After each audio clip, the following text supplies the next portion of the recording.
So, good morning, everybody. And if I dare to say still a Happy New Year, because it's the first online seminar that the EHPA is organizing in 2021, and it couldn't come at a better moment. We are discussing a revision of the industrialization strategy, and we will discuss how big heat pumps capacity monsters can actually help to decarbonize industry. My name is Thomas Nowak. I represent the European Heat Pump Association, and with me I have Silvia Madeddu, who made the headlines last year by publishing a paper on how much of industry we can actually electrify. Maybe she can say a little bit about that later. She works with the Potsdam Institute for Climate Change, and I think is by now really a very influential figure in the industrialization of industry and the use of renewable energy in this sector. Then we have Veronika Wilk, who has been a long-term colleague of mine. She works for the Austrian Institute of Technology. They have the greatest slogan, tomorrow, today. I really like that because it's also indicative for this seminar. We have industrial heat pumps. We have them for a long time, and it seems many people have never heard about them. If I talk to them, they say, well, a heat pump, that's this fridge thing, right? But if you imagine you would want to run an industrial process with a fridge, that's probably difficult. You can heat a passive house with that, but not an industrial process. And luckily we have these units in much bigger capacities, in capacities that if they were running next to me, we couldn't hear a thing. They run at 85 decibels. You need technical rooms. It's real heavy metal. And then we have Michael Bandler from SINTEF, also a long-term colleague now. We have worked in many projects together. Another hotspot of industrial heat pump research in Europe. I think really if you want to know something about industrial heat pumps and you can't find an answer with the three people that are with me today, then it's probably there is no answer. Without any further ado, let me briefly go through, so there is a bit of more ado actually. There is this idea, why are we doing this? I said already that we have the industrialization strategy that's upcoming, that's under revision. So we are discussing how to bring more renewable energy into industrial processes. But also, and there's always the second part of this equation, also how can we push European industry to become more influential worldwide? And what we can also say is that a lot of the big heat pump manufacturers are in Europe. It's quite a research heavy topic, and we have a lot of know-how on this continent, know-how that we better keep because it keeps employment perspective and in the end, a clean future on hold for us.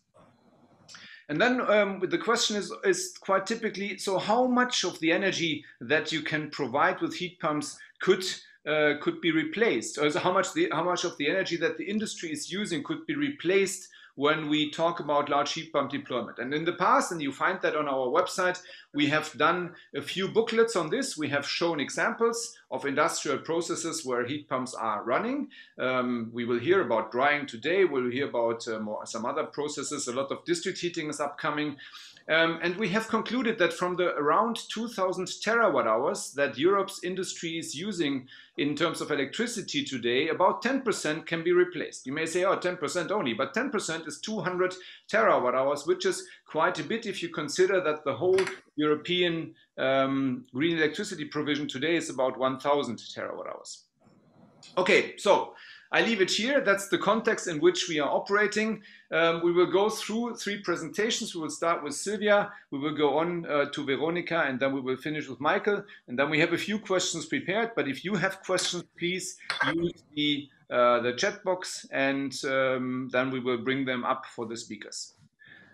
Thank you for your attention today. We have more than 100 participants. We had more than 270 registrations, so maybe we'll see a few more. And I give the floor to Silvia, please. Thank you, Thomas. So I'm going to share my screen, although I see here that someone has to how to write. No, you need to stop. Okay, perfect. So share screen. Can you all see my screen? Yes. Okay. So, well, as Thomas said, I work at the Potsdam Institute for Climate Impact Research. Actually, I should say good morning to everyone first, and thank you for connecting with us today. So yeah, I work at the PIC in the Energy System Modeling Group led by Professor Gunnar Luderer, and I work mostly on industry decarbonization strategies. And today I will try to answer this question with my presentation, whether industry is ready or not for the upcoming electrification era. So first of all, industry heavily relies on fossil fuels and has historic for its energy supply, and historically has developed its infrastructure and also technical know-how around combustion systems. Mostly because fossil fuels are cheaper than electricity, and electricity is conceived as a high-value energy carrier that is very expensive. But what would happen if we had enough renewable electricity to power, fully power industrial processes at a competitive price with fossil fuels? We don't really need to imagine this scenario, because in this historical moment, we are observing the transition from a fossil fuels dominated world to a renewables dominated world. And so this might trigger potentially a new electrification era. But let's look at the data. So the ongoing renewables transition shows that electricity is easier and faster to decarbonize than non-electric fuels. Never like in the past 10 years, we've seen incredible technical progress in renewables technologies, which has resulted in an expansion of the capacity, renewable capacity, but also in a decrease in their cost. So last year in Europe, we observed for the first time renewable taking over fossil fuels for the generation of electricity. And as you can see from the graph on the right, published by the International Renewable Energy Agencies, renewables are currently cost competitive with fossil fuels. In particular, solar PV is leading this transition. Its cost decreased by 80% in the past decade, and is currently the cheapest source of electricity in many countries in the world. And many projections show that solar PV might become the cheapest source, not only of electricity, but of energy. With many countries having committed to significant climate mitigation targets, including Europe with the Green Deal, we can only expect that further pressure will be put on for stronger climate mitigation actions. And many roadmaps and pathways have shown that electrification will play a central role for reaching these targets. This is also supported by integrated assessment modeling scenario. And today I want to show some of the most significant output data that we get from REMIND, which is an integrated assessment model developed in PIC in the Energy System Modeling Group. So REMIND, in this particular data obtained by REMIND, we see the carbon intensity of energy carriers in Europe under a 1.5-degree scenario until mid-century. So you can, in the two plots, compare electricity with non-electric fuels. If we look at the blue line, which shows the reference scenario, so a scenario where basically we only implement currently existing policies, we see that electricity goes from being the energy carrier with the highest carbon intensity to being the greener energy carrier by 2030. And the steep decrease in carbon intensity of electricity cannot be compared with that of other non-electric fuels. So this really shows that electricity is, we need to invest in electricity from an environmental point of view. But on top of this, another important output that we get from REMIND is a projection of costs of energy carriers at a secondary energy level. And this is the plot that we see here on the right. This was obtained in a scenario where basically we limit a 2-degree scenario at a global level, where we limit the availability of bioenergy in CCS. So we are basically trying to simulate a world where we have some constraint in the utilization of bioenergy CCS, and therefore the model pushes a lot for electrification.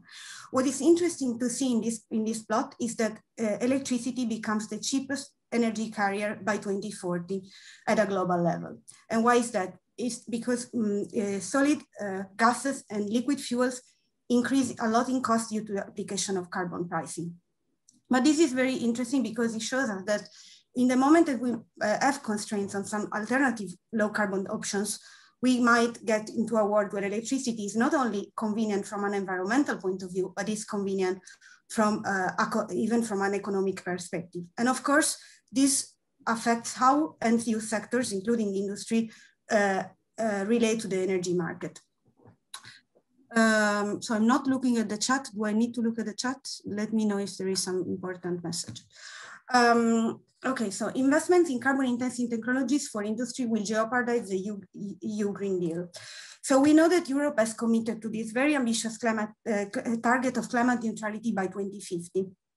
And in order to achieve this target, to meet this target, industry will play an important role, because at the moment, this sector is responsible for 30% of the CO2 emissions in Europe when we include process and indirect emissions.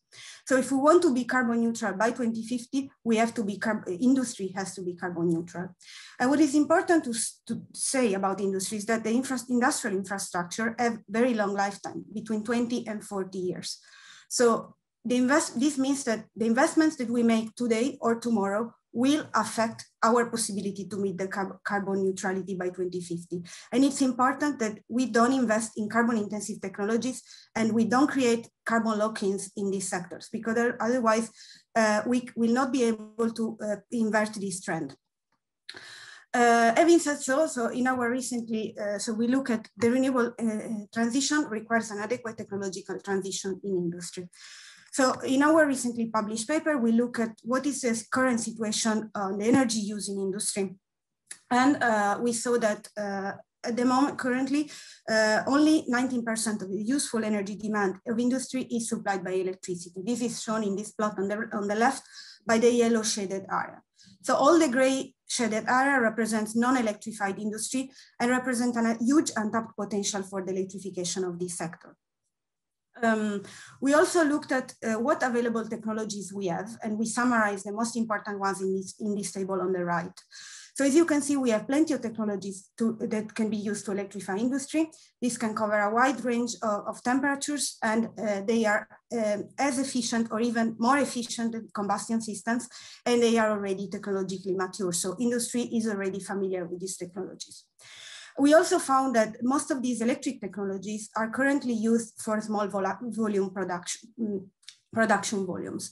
And this is mostly due to the fact that electricity in Europe, so I'm talking about European industry, so I didn't specify this, but we found that the reason behind this is that in Europe, electricity is around on average 3 times more expensive than gas. So of course, industry tends to fuel its process with fossil fuels rather than with electricity. Then we try to look at what is the electrification potential of industry. And in this map on the right, on the left, you see exactly what, with the red, purple, and blue shaded areas, the level of electrification that we can get to industry. Whereas the gray shaded area represent chemical feedstocks that cannot be electrified directly with electricity, of course. So we found that 78% of the energy demand in industry can be electrified with existing technologies. So technologies that are already today enough technologically mature. When we include technologies that are still under development, we can reach 99% electrification when we exclude, of course, chemical feedstock. So nearly 100% of the energy supply to industry could be electrified. This electrification not only can cut CO2 emissions, but it also results in a reduction of final energy consumption by 20%, we estimated. And this is mostly due to efficiency gains from switching to combustion systems to electrically powered technologies. We found that also with the current carbon intensity of electricity, electrification of industry would result in a small reduction of CO2 emissions. But of course, when we consider lower carbon intensities due to increasing the decarbonization of the power sector, we found that electrification would be extremely beneficial to cut industrial emissions because it could reduce these emissions by nearly 80%. And reduce the industry bottleneck to only residual process emissions. So industrial electrification can be fostered by creating a level playing field in the energy market and a competitive electricity price. So as I said, the main obstacle for electrification, one of the barriers of industrial electrification is certainly the high cost of electricity compared to fossil fuels. In fact, as we write in the paper, industry investments in electrification, not only monetary, but also for the acquisition of technical expertise, and this has a lot to do with the heat pumps, will stall until a clear scenario is presented where electricity is going to be cost competitive. So, so we need economic incentives and appropriate policy to support this industry transformation. And this can be achieved by a reduction of electricity taxation and levies, so that electricity can compete with other fossil fuels, a carbon pricing system, and of course, stopping subsidies for fossil-based technologies. Yeah, thank you for your attention. I let the floor to the other speakers. Thank you, Silvia. We have already quite a number of questions, but we have agreed beforehand that we would go through the presentations first and then see how we can group the questions to give a bit of a flow to the discussion. Personally, I would say hopefully electricity is not rising for until 2035 in prices, what I saw on your slides, because that would actually limit the development quite significantly, if I understand you correctly, right?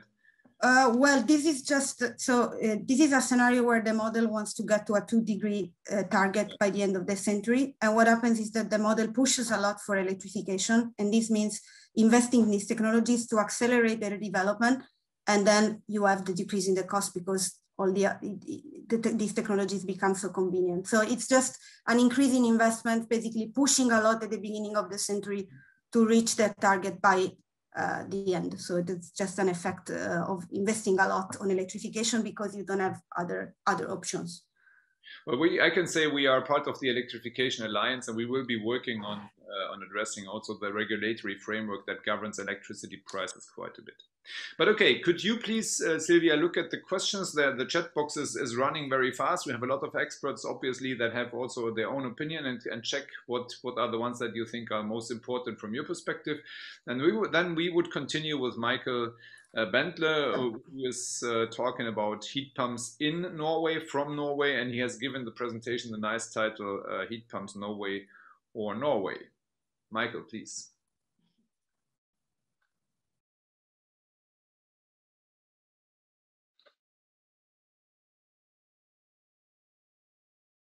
I think you're still muted if you want to stop that.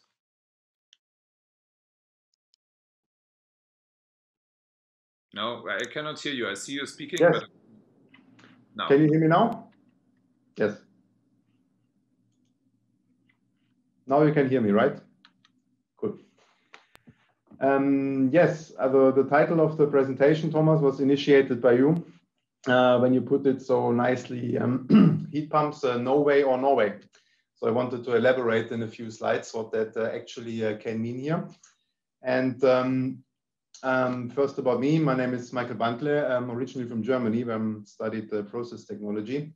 And in 2007, I actually came then to Norway to do a PhD in the area of drying technology and then as well heat pump technology in the form of energy efficiency. Started maybe a little bit as a hobby, but in the last years, it really picked up this technology, heat pumps, high temperature heat pumps. And this is now basically my main area of research. This is a statistic from European Heat Pump Association showing basically that in Norway, as well as Finland and Sweden, we sell or we buy basically the most heat pumps per inhabitant in Europe. And heat pump is basically a sort of a standard solution here in Norway for many applications, especially in the building sector. And we are trying to push this also that it will be a standard application for many industry sectors. The question why we maybe are so successful in utilizing the potential is, I think, really found in this graph, which also Silvia used. It basically shows the price difference between electricity and fossil fuels. And in countries like Norway, as well as the whole Scandinavian area, we pay approximately the same price per kilowatt hour for electricity as we pay for fossil fuels. And then it's a question of basically efficiency, what you want to do. And this efficiency gives you then also basically the operational costs. Yeah. As a very simplified example, when I first went to my first flat in Norway, I saw, oh yeah, they have everywhere, they have electric heaters mounted on the wall. And this seemed to be like a total waste of energy in a way. But when I looked a little bit closer at it, of course, an electric heater or electric boiler has an efficiency of around 90%. And so it is a very efficient way to utilize the energy. From my home country, I was basically used to the concept that we are burning some fossil fuels in the basement to produce hot water and then pump this hot water through the building to heat. And just because of the several heat transfer losses between each heat transfer, we can say that that surely has not 90% efficiency. And so the answer is surely the answer to the question how we can motivate people to look more at heat pumps is basically really to find in the price level. And recently was a new discussion coming up to put around the taxation around 200 euros per ton on fossil fuels here in Norway, and then the interest in heat pumps is rising up simultaneously. Yes, I wanted to give you some good examples what you can do with heat pumps in Norway, and which I also think is a sort of concept which we really can utilize in the rest of Europe as well. We looked, for example, at the food processing industry. Here an example from the dairy industry, where they have cooling as well as heat demands. And in a traditional system, you have a refrigeration system and you just cool your food there when you need it. And you have an electric boiler or maybe a gas boiler in Germany, where basically are heating when you have process heat demand. So we have analyzed and tested this also in the lab, a sort of integrated heat pump concept, which can supply cooling on one side or also process heat up to 115 degrees on the other side. And we also said then, okay, this concept can actually be used as an add-on to any existing chiller. And when you take Google Earth photos of different industrial area, you see still a lot of chillers on the roof. This is exactly the energy which we could utilize with concept B, not use it to heat up the ambient, but basically use it to produce process heat there. Very promising concept. So we have also worked on to integrate it on a much higher technological readiness level and in our lab investigation on a local dairy in Norway. And then the concept gets a little bit more complicated, where we have to say, okay, in order to match this heating and cooling demand, we have to install thermal storages. So we have several water tanks installed in between the different heat pump systems. The bottom cycles are still very conventional ammonia chillers, which also might answer some of the questions in the chat. And then we upgrade it through a medium stage heat pump and then a high temperature heat pump on top up to 95 degrees. Yeah. And this heat is then used for cleaning processes and pasteurization, basically. And there you have different users and so on. This system is now not made out of my fantasy. It's now up and running since almost 2 years. We analyzed it recently and published the main findings in this paper here. And it gives also some sort of perspective for the European 2050 scenario. Right now in Norway, we can claim, okay, 98% of our electricity is already renewable. So basically mission accomplished when it comes to electrification. But of course, if we install our fully integrated heat pump system, as we have done here, we can also reduce the primary energy consumption of this facility. And that's basically the question, do you need a large cable for your electricity or a small cable coming to your production site? And in the Norway scenario, that's basically the same scenario. This is anticipated for Europe in 2050. We see that if we do this, we can reduce the greenhouse gas emissions to almost zero. And if we use the same concept and transfer it to an energy situation in Europe today, 2020 electricity mix, we see that we already today can actually reduce the greenhouse gas emissions quite significantly, as indicated here. Of course, it depends all on where you benchmark it. Is it a natural gas boiler, or is it the coal-fired electricity plant which supplies electricity? But the general picture is, I think, quite clear here. Yes. And this is now really a heat pump on a high technological readiness level, so up to 100 degrees or 120 degrees, which was originally anticipated here, is really reachable, and basically you need to do it. I also wanted to, and this is a technology I was just recently made aware of, that in Norway we have this heat pump system standing, which is supplying process heat at a temperature level of 150 to 180 degrees. Basically, it supplies a 5-bar or 10-bar process steam. It's based on water as a refrigerant, which is maybe the most natural and safest working media, and is on a little bit lower technological readiness level, but is really technology which is available and can be discussed and can be found out how we can integrate this technology in similar processes as shown before in the food industry. So the potential that you originally mentioned, Thomas, around maybe 10% of this 2,000 terawatt hours can be utilized or supplied by a high temperature heat pump. I think with technologies and development like this number can be pushed a little bit higher. But this is basically one of the missions we want to achieve in the future, right? So yes, this was very briefly what I wanted to share with you, and then I'm open for discussions then afterwards. Thanks. Thank you very much. And again, I would say we have quite a good number of good questions, but let's keep them for the discussion and move on directly to Veronika, who will talk about the process decarbonization more, and who will actually present to us the results from a project that has been running for a couple of years, dry efficiency. And this is important because drying processes, and Michael mentioned it also, are of the highest importance when it comes to using of heat pumps in industrialization. Veronika, please. Thank you. Yeah, also a very nice good morning from my side. It's a pleasure for me to participate in this online discussion today. And as Thomas mentioned it, I will show you insights into the dry efficiency project and also some thoughts how to move on and how to continue this development. So first of all, dry efficiency. It's a Horizon 2020 project that has been running for 4 years now, and we will finish in August. And it is our flagship project in the field of high temperature heat pumps, and we do that together with several partners, and also SINTEF, and Michael and his team are also part of this project. And there we focus on high temperature heat pumps that are able to supply process heat up to 160 degrees C. And we focus on drying processes as they are very energy intensive, and they offer huge potential for efficiency increase. And in the pictures here on the slide, you see our demonstration plants that were set up at different industrial end users. So from left to right, we have a closed loop heat pump that is integrated into a brick dryer of Wienerberger in Austria. In the middle, that's a close-up of the heat pump located at Agrana, an Austrian food company, where the heat pump supplies heat for starch drying.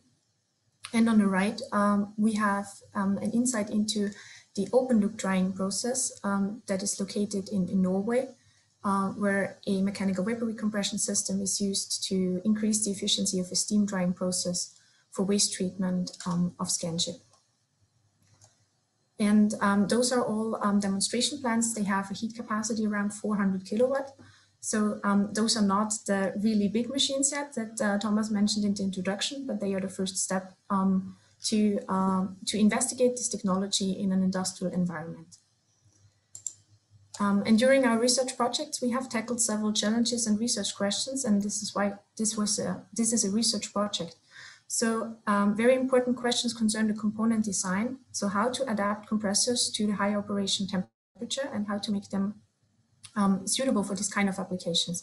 So within our consortium, we have 3 different compressor manufacturers. It's Bitzer, it's Heaton, and Rotrex. We also did a lot of work on the lubricant and the refrigerant. This is especially, this was a task focusing on the closed loop heat pump. We use a synthetic refrigerant that is provided by Chemours, and Fuchs did a lot of research on a suitable lubricant so that we can have a stable system that can be operated at high temperatures. And then we did a lot of work on the prototype design. This also concerns the integration in the industrial process at Wienerberger, at Agrana, and Scanship. But it also concerns the design of the refrigerant cycle to come up with a very efficient device. And then we also set up the process control system and the monitoring. And then we came to this very important phase of the demonstration project, which is the commissioning work and the demonstration and the operation itself. And so how does that look in terms of emission reduction? So I've brought you here some recent results of the Wienerberger heat pump. So this is the impact on the process level. Here we have a direct comparison of the heat pump with a natural gas burner that supplies the same amount of heat. And we see here on the x-axis the heat supply temperature. Those are the temperatures that we have investigated, ranging from 120 to 160 degrees of hot water that is used to heat the air. And on the left, we have end energy reduction and CO2 emission reduction, both in the range of more than 65% up to 80%, depending on the heat supply temperature that the heat pump is providing. And on the right, we have the energy cost reductions that are possible with the heat pump. So the good news at the beginning, all the operation points allow for cost-effective operation. And the blue line are the current Austrian conditions with the Austrian price ratio. So the landscape that we've seen before in the presentation of Michael and Silvia, Austria was quite in the middle. It was colored in orange, indicating an average price ratio of 2.503. And for industrial users, this ratio can be also lower. And the two other lines that are given in the diagram on the right also include CO2 prices, which will be very important also in the future. The red line is for the current CO2 price of around about 24 euros per ton. And the gray line implicates a slightly higher increased CO2 price of 50 euros per ton, which is still a quite moderate scenario of price increase. And then if you look at the highest heat supply temperature of 160, we can see that the energy cost reduction increases from about 10% in the current scenario up to 30%, including the increased CO2 price. So here we see an important driver also on the competitiveness of this technology. So now I want to show you an experimental thought how this demonstration project could translate on an impact on a European level. So we will now assume that 50% of all drying processes are equipped with a heat pump similar to the one that we have tested in the dry efficiency project. And those heat pumps will replace natural gas burners in drying processes. And drying is a very important process step that can be found in all sorts of production processes. Whenever you need to remove water, you have to evaporate it. And this is why these processes are also very energy intensive because of the high evaporation energy of the water. And that's why drying accounts for 10 to 25% of the total industrial energy use. And this translates into roughly 300 to 800 terawatt hours of energy consumption. So in this experimental thought, we're going to replace 50% of this energy consumption by the use of a heat pump. And this is how this would look like. Here we see, because in the chart we have the gray bars, they show how much reduction is needed to comply with the European climate targets until 2030. So to reach the goal on primary energy, we will have to reduce our primary energy demand by more than 3,000 terawatt hours by 2030. And the colored areas, the red and the blue one, show the contribution of the heat pump for drying. So with this range of 10 to 20%, 25% of the energy demand. And heat pumps can contribute 7 to 18%. In terms of end energy, it's 2 to 6%. And in the lower part, we have the CO2 emission reduction. We need to reduce CO2 emissions by more than 2,000 million tons by 2030. And the heat pumps can contribute 3 to 7% here. And for this experimental thought, we have only considered the heat pumps that are used in 50% of the drying process. This is not all the waste heat that is available out there. So this is just a glimpse into the potential what is possible for a very specific application that we have studied in dry efficiency. So the impact on a larger scale, so there's much more possible when we also think about other processes where to integrate the heat pump. And this leads me to another thought. So how to integrate a heat pump in an industrial process? Because the change in the industrial landscape will not come from a technology development, but from the idea how to supply a process best with the energy that is needed to fulfill the target of this production process. And here we have a sketch of a very simple production process that just needs steam for production. And here we see different options, how we can supply the steam to run this production site. So we could use an electric boiler that could be connected to the electricity grid, or it could be also connected to a PV installation on the roof. We could have a conventional natural gas boiler that's connected to the gas grid, but we could also use a biogas coming from fermentation or gasification processes to produce that steam. And in the middle of the chart, we also have a high temperature heat pump that can supply steam for this production. And there we have the connection to the waste heat sources. So the heat pump upgrades waste heat that is available into steam for the production. And there we have some examples. So it's waste heat coming from refrigeration, as it was already shown in the presentation of Michael. There could be cooling towers. You can think of a connection to district heating also to upgrade it to higher temperatures. And there's the possibility of integrating storage devices also to level out the different energy consumption patterns over time. So we have included a heat storage and a steam storage.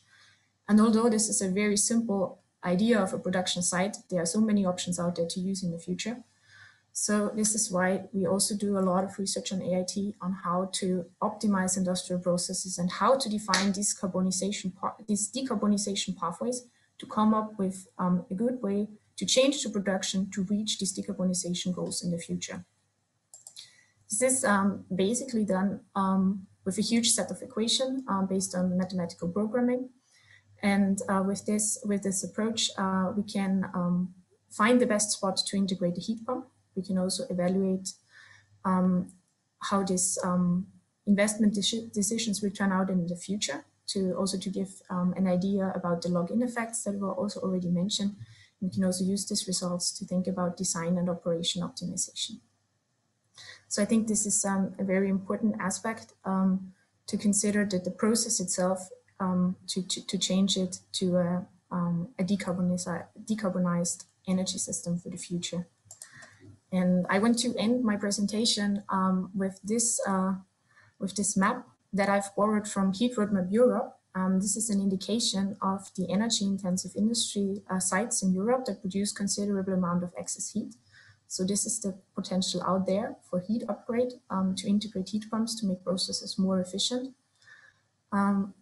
Of course, industrial end users demand high availability and reliability from process technologies. And of course, short payback times would be also very favorable to change the system fast. The main drivers are the increase in efficiency and the reduction of CO2 emissions. And this is also a benefit of the heat pump technology, because here we combine electrification, reduction in CO2 emissions, and also increase in efficiency in one technology. Complex industrial processes require intelligent solution for waste heat recovery. And what we've and also new technologies require demonstration projects to make them known, to be able to study them in detail, and also to create trust in this new technology.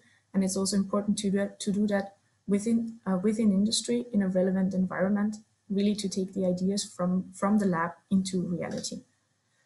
Yeah, and that's everything I want to say at the moment. And now I look forward to our discussion. Thank you. Thank you very much, Veronica. In this last graph, I find specifically interesting because it looks only at the high temperature waste heat processes. And what you can see on that map is that all the Scottish distilleries are missing, etc. So these standard processes where we could really use heat pumps so nicely to provide heating and cooling at the same time, as Michael has indicated.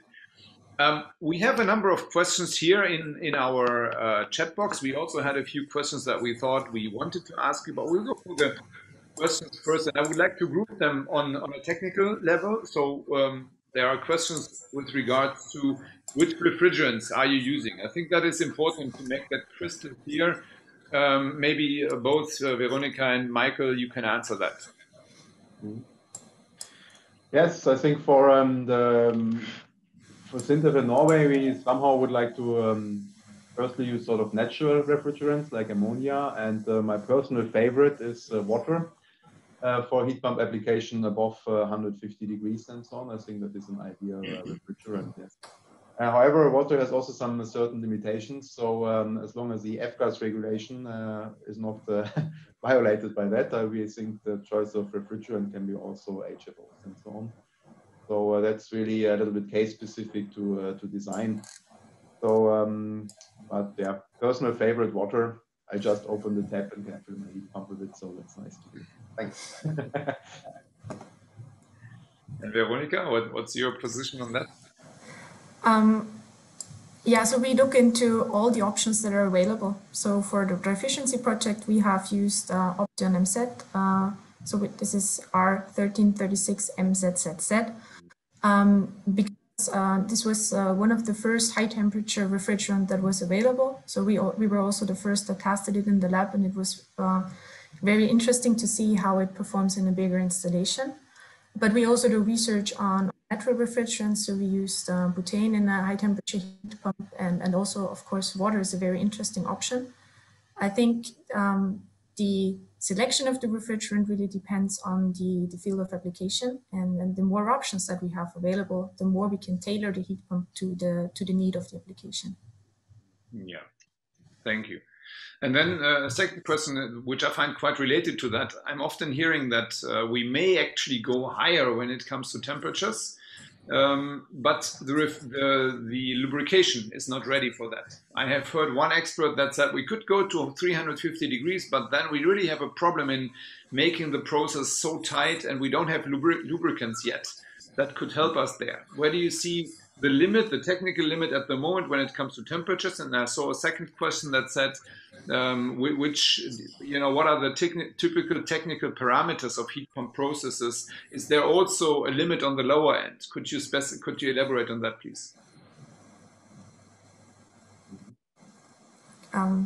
So lubricants, one, and second, what about the technical specifications, feed temperature, sink temperature, where are they today?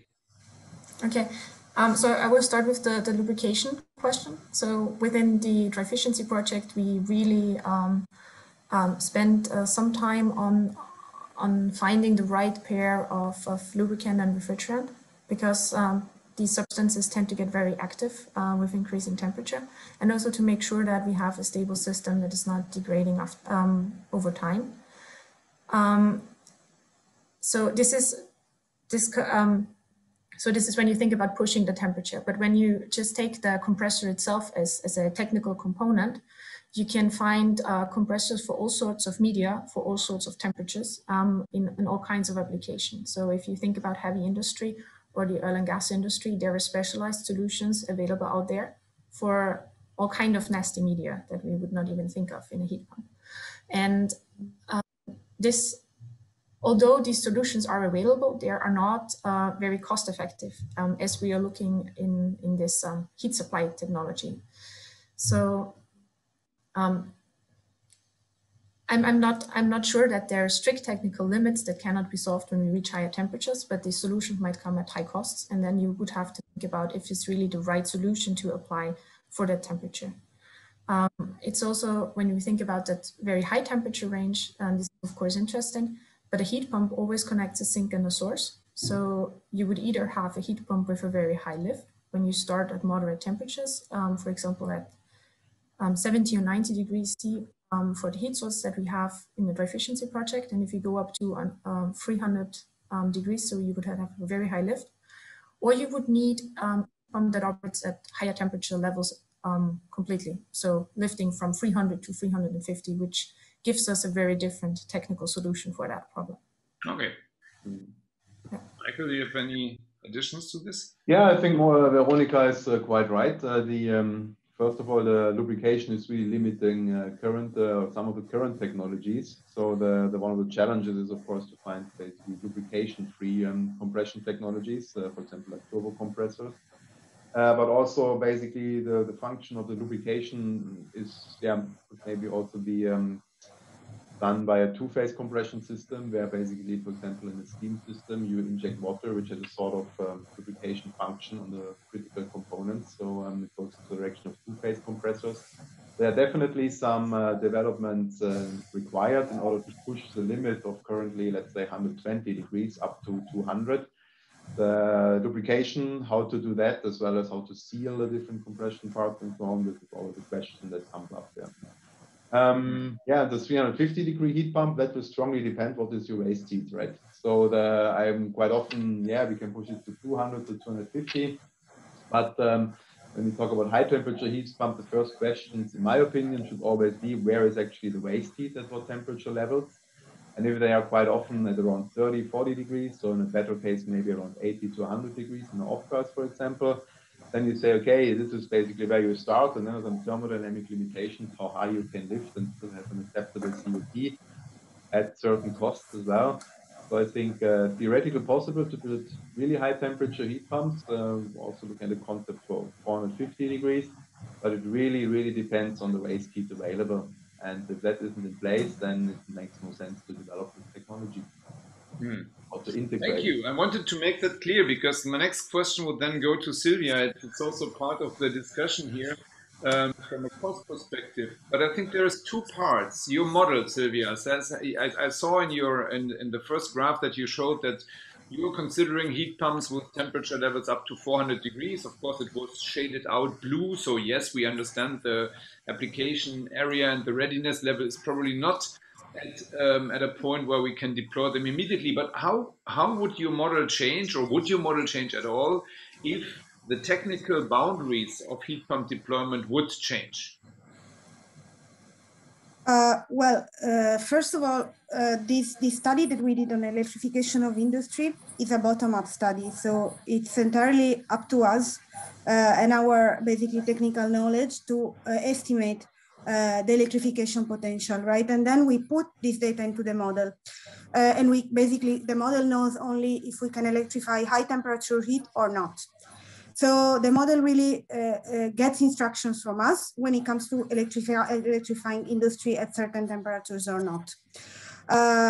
When we did this study, I have to say that I started writing the paper 2 years ago, more than 2 years ago, and the progress that has been done in heat pumps is incredible.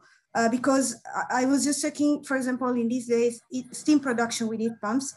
I mean, until 2 years ago, I was not even aware that there was this huge limitation. And now we are talking about temperatures up to 400. So this, of course, it's only a matter of, keeping up to date with the development in heat pumps and just taking this into consideration, right? So, but the model doesn't know what technology is implemented at the industry level. We do have technical specifications for the building sector where heat pumps play a huge role in our model. Basically, the electrification in buildings comes from heat pump. So yeah, but the model doesn't know exactly, doesn't have the granularity to know what technologies is using. We just tell it, okay, this is the cost of electricity, this is the limitations in technologies, find a solution. So that's how the model works. But of course, once we get to a more granular description of industry, we might need to implement technologies, and then of course it's up to us to put boilers or heat pumps or whatever. And the model will choose based on the cost. So that's important. So if the model makes choices based on the cost, on the economics, and that's when then it chooses what is the cheapest. And if the heat pump is cheaper, then it will go for the heat pump. Well, that's also what our audience is very concerned with. What about the capex? Is the capex competitive today? And what about the opex? What can we do there? And maybe if I may add, so how do we dimension costs at the customer costs? How high are the customer costs, or how low do they have to go so that the product becomes attractive?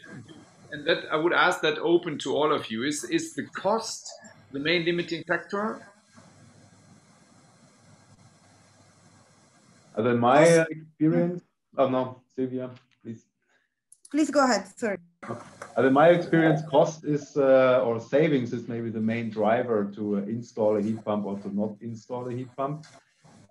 We surely make the system more complex when we install a heat pump, as I have illustrated for the food process here.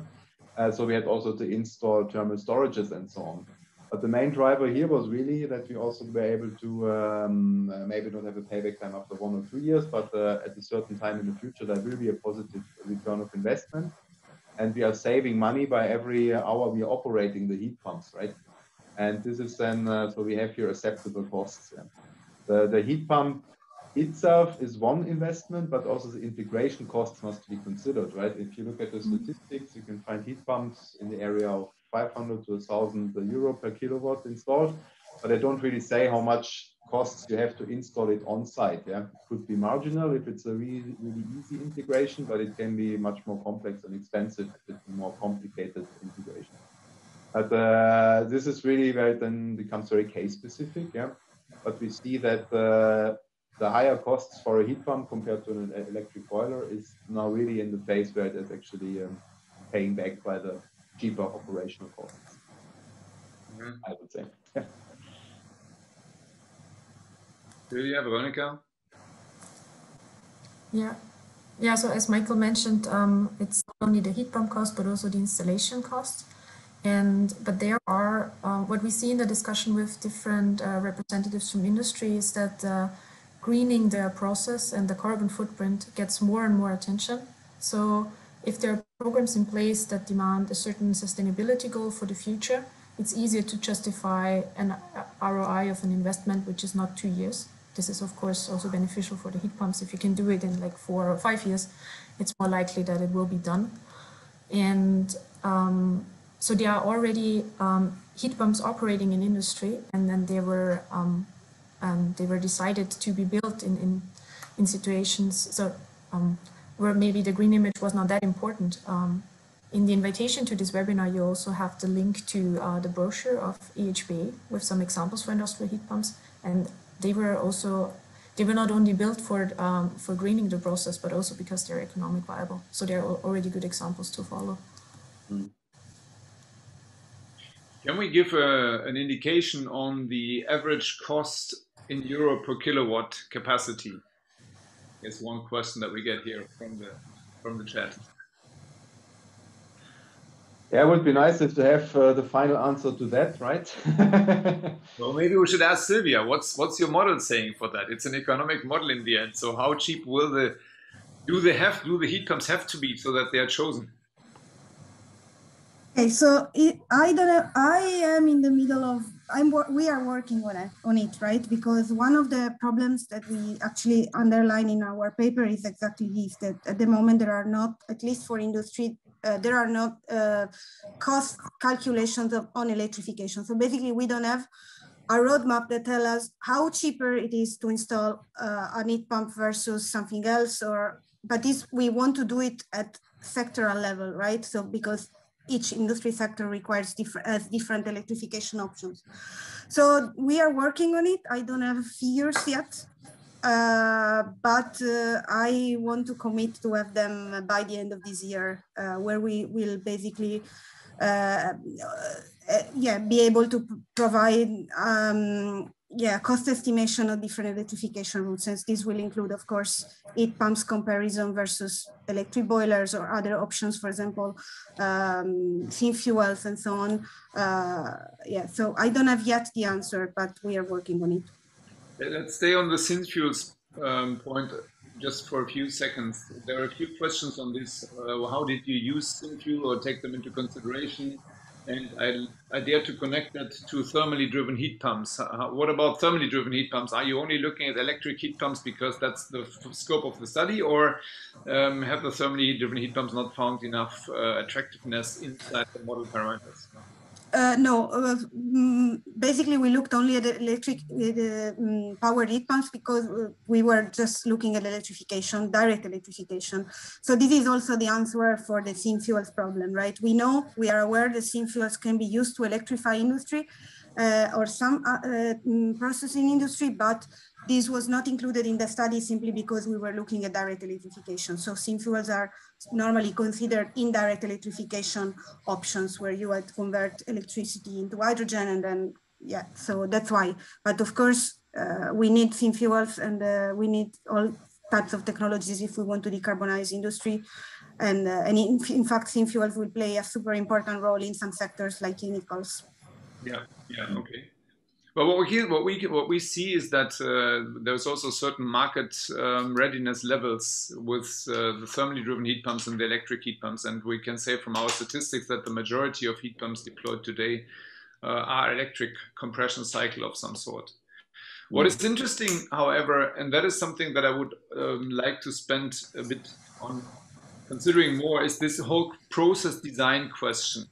Michael, you showed this heat pump that now you said can do 10 bar. 2 years ago, we had a meeting, a workshop with the European paper industry, and they said, we want 10 bar. You know, that was basically their mantra. If you can't deliver 10 bar, heat pumps are not for us. So now you're saying we have that. When can I go to the colleagues of the heat pump, the paper industry association, and say, you know, problem solved. You can now start to redo your process designs. Yeah, I mean, you also have to see the relation, like, is it on what TRL level is this system right now? And I think on a 10-bar system, we still will talk about a sort of prototype installation on TRL7 with the aim to push to TRL8, right? But a few years ago, I was not ready to point to specific technologies that could give you the 10 bars. And now there's happened a lot of development that shows, okay, I actually can point now to technologies and 10 bar is realistic. The question is, of course, how much CapEx, right? And but the technical feasibility is really there, and we are able to do that. And this is a bit changed now towards like 5 or 10 years ago when I started with heat pumps. I always had to convince the other part that heat pumps actually work. Now it's just a question at what temperature they will work, and yeah, how much I have to invest to get it, and do I give a guarantee that it's operating for 40,000 hours or only for 400, right? These are these aspects which have to be in there. But yeah, especially the heat pump is, especially for the paper industry, I think quite interesting. And yeah, could be done. Definitely. How about process redesign in general? Veronica, we have talked about that quite a bit. This idea that you encounter people that have steam in their minds and then they can't get rid of the steam because they have always had steam.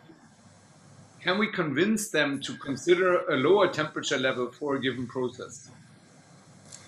Yeah, I think we certainly should convince them. So the idea should be to supply that amount of energy at the temperature that is needed for that specific process. Because, well, usually big industrial sites are grown sites, so there are processes added at different parts, and there's a central, very typically we have a central steam supply system. And well, if we start thinking about energy efficiency potentials, we really have to look at the needs of the process. And if you really want to reach decarbonization, we cannot do that with simple end-of-pipe measures, just to add a heat pump and integrate it into the central steam supply, and not look at all the potentials that are hidden within the processes. So I think a detailed investigation makes sense because it will give you a better solution. Should we aim to have something like that in a European project? Would that be feasible, you think? Yeah, so the question of the process integration should be related to every heat pump. So the process integration in the end determines the efficiency of the solution that can be done, and it certainly should be part of this kind of projects. Mm-hmm. I think it also depends a bit on if it's a greenfield or a brownfield installation. That's true. If we have all the freedom to install a complete greenfield, we can of course design heat exchangers larger than they were done like 10 or 20 years ago. And then we can also, then the requirements for the temperature lift of the heat pump can be reduced, which can give a significant COP improvement. While for brownfield installations, we are quite often limited to supply, for example, 10-bar process steam, where we actually but then it's later on expanded down to 4-bar, 140 degrees, for example. But the reason why we do that, yeah, because the pipes are installed and designed and dimensioned for 10-bar. And that makes some challenges for some brownfield installations. Thank you very much. Then I wanted to give Silvia the opportunity to pick your brains, because if this model is supposed to be improved and if they're working on cost, CapEx, OpEx, infrastructure cost, connection cost, then maybe there are some things that the three of you can exchange among each other. Silvia, please. Yes, so of course, we just started this work on the costs, and I will for sure be in touch with Michael and Veronica, use your expertise, because what we normally do with this cost is not try to project not only, so we don't need the cost of today's only, we need the cost of heat pumps once the learning curve really steeps and so progresses over time, because we imagine that this cost will decrease over time because this technology is developing very fast. So for sure we will need your expertise for this. I have though a question, so maybe we can discuss this trilaterally, information on the cost, because then we need, of course, sensitivity analysis for the model, right? So the model needs to know an average value of this cost and then an optimistic and a more pessimistic, basically, projection of the cost.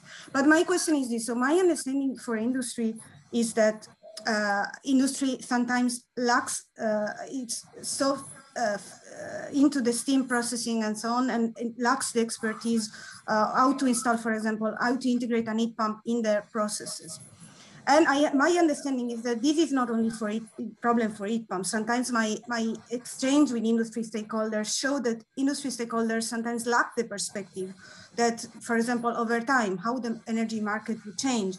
Maybe in some years, electricity would be more convenient, and we need a more flexible industrial plants that can plug into electricity when the cost is cheaper. So all these aspects, how can industry, how can a manufacturer sort of get this expertise in-house so that they can really optimize their processes with in this super fast transformation phase that we are living in, because the industry will need to transform very fast soon. And how can a company get this expertise in-house so to make the right choices when it comes to energy?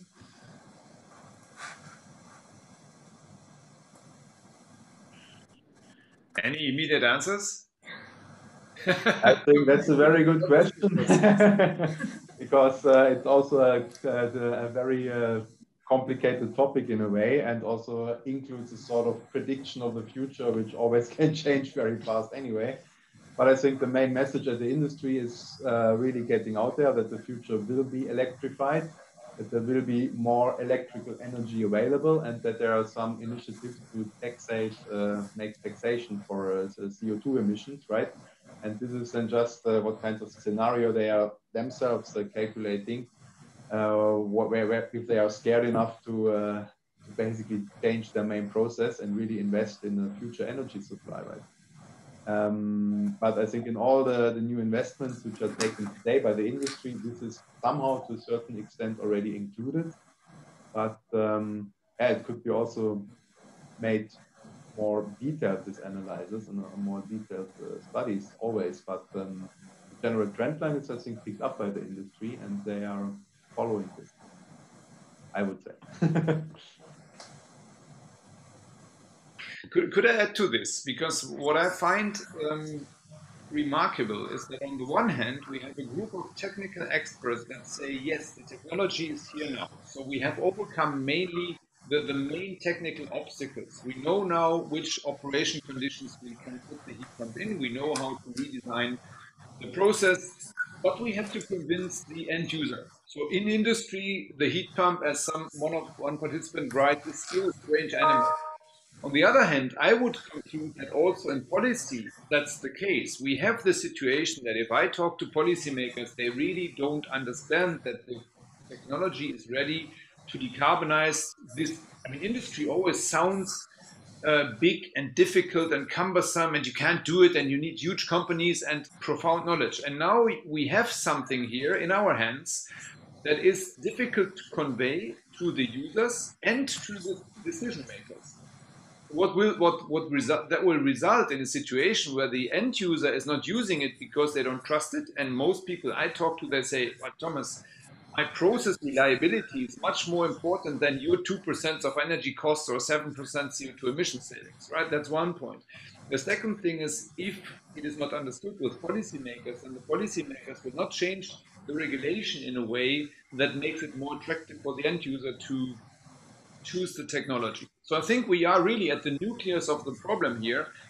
What I can say from the EHPA side, we will continue to work, and it's very valuable to have experts like you in this discussion. And also, we can only encourage everybody in this chat box. It seems the chat box has created its completely own dimension. It's going through very quick, and people are exchanging knowledge. So we need to copy all this, but I would encourage everybody that has contributed to the checkbox, come back, because we need this know-how, we need this exchange, we need much more recognition of the availability, both with end users and policymakers.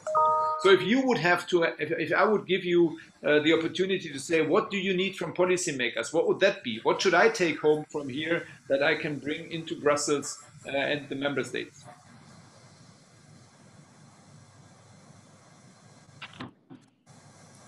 Yeah, I would say heat pumps. My message would be, if for the future, I would like to see that most of the process heat supplies up to 100, 150 degrees, that heat pumps should be the standard solution.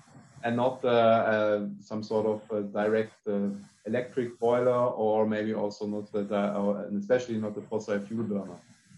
But I think my message would be heat pumps is a low-hanging fruit today already up to 100 degrees, and with a little bit work in a few years up to 150 degrees. That would be my main message to policymakers. Okay, we'll do that. I would like to add to that message the importance to avoid waste heat. So to really point out that all this energy which is lost in cooling towers or recooler systems could be reintegrated, either in, especially in processes, but also in buildings, and that heat pumps are the solution to reintegrate these waste heat streams. Do we have enough data for that? And now I'm getting a bit crazy here. Recently, a person came to me and said, you know, Europe is having this Copernicus satellites up there. Do we use satellite data to see where waste heat is occurring? Could we? Probably. So I don't think that it's done at the moment. So we have have this tool of the energy audits, which was started as a part of the European legislation to reach the climate targets. And within the energy audits, people are looking on the way energy is used at the moment, but this is not always extended to the waste heat that is there. It would also be a measure to include, to specifically include the waste heat in the energy audits that is done within the companies. So it's not there, you're saying?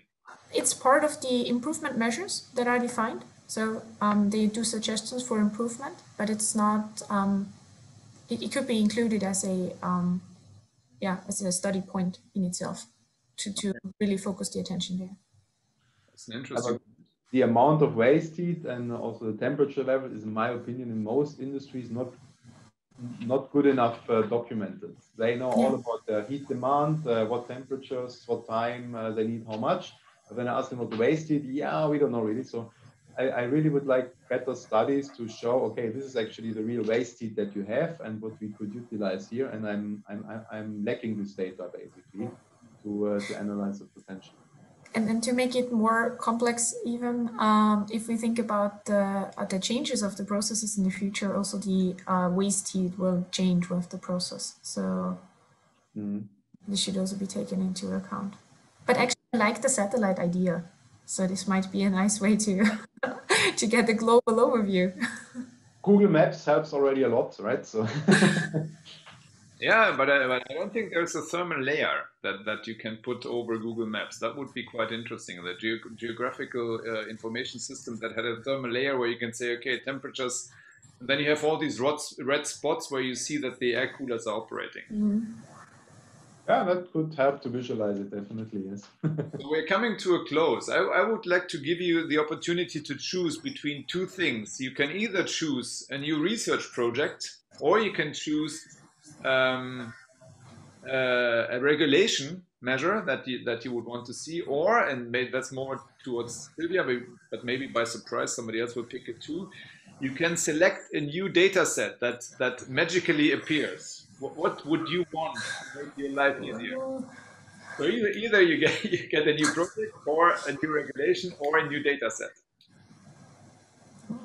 I take the EU project. I think regulations can be quite messy and very unpopular, so I would go for the project. You are not getting many credits for making a new regulation, I guess.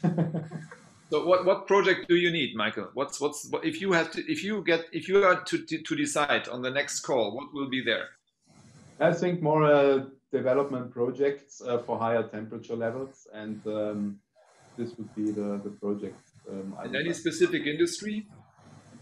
No, actually, I'm surprised in how many industry heat pumps can be applied. Yeah, not only the usual suspects, but there are different industries as well. Okay, Veronica? I would also select the research project, because this is where our expertise lies, and this is where we contribute the most to future development. I would like to realize a full-scale heat pump, so like a heat pump process, coming from a process perspective, and really have the heat pump as a central part for heat supply in there. Do that in a relevant scale with interesting partners. Yeah.